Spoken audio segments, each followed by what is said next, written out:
হিমালয় কন্যা খ্যাত সুন্দর ছিমছাম নেপালের সড়কে পাহারা দিচ্ছে সেনারা। সরকার পতনের পর এখনো বিক্ষিপ্ত সহিংস ঘটনা ঘটছে।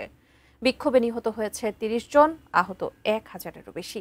জেনজি গোষ্ঠীর দাবি তাদের আন্দোলন ছিনতাই হয়েছে। বাইরে থেকে ঢুকে পড়া সুবিধাবাদীরা ধ্বংসাত্মক কর্মকাণ্ড ও লুটতরাজ চালিয়েছে। এদিকে নেপালের অন্তর্বর্তী ব্যবস্থা নিয়েও শুরু হয়েছে আলোচনা। মাত্র ৩৬ ঘন্টার জেনজি আন্দোলনে নেপালের প্রধানমন্ত্রী কেপি শর্মা ওলির সরকারের পতন হয়। সরকার পতনের পর সেনাবাহিনী রাস্তায় নেমে পরিস্থিতি নিয়ন্ত্রণের চেষ্টা করছে। এর মধ্যেই চলছে অন্তর্বর্তী ব্যবস্থা বিষয়ক আলোচনা।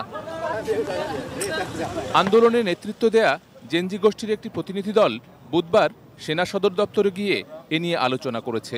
তারা চায় একটি অন্তর্বর্তী সরকারের অধীনে সুষ্ঠু নির্বাচন।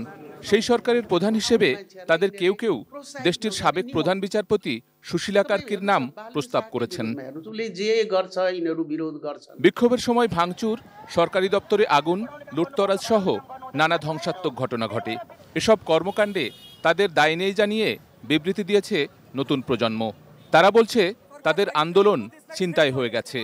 অহিংস ও শান্তিপূর্ণ আন্দোলনে ঢুকে বহিরাগতরা এসব করেছে। একই সঙ্গে তারা আরও কিছু দাবি দাওয়া তুলে ধরেছে।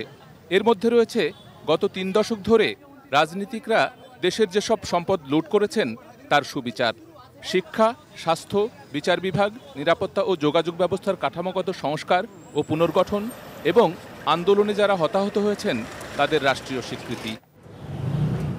Sheikh Abdus Salam, desk report, ATN news.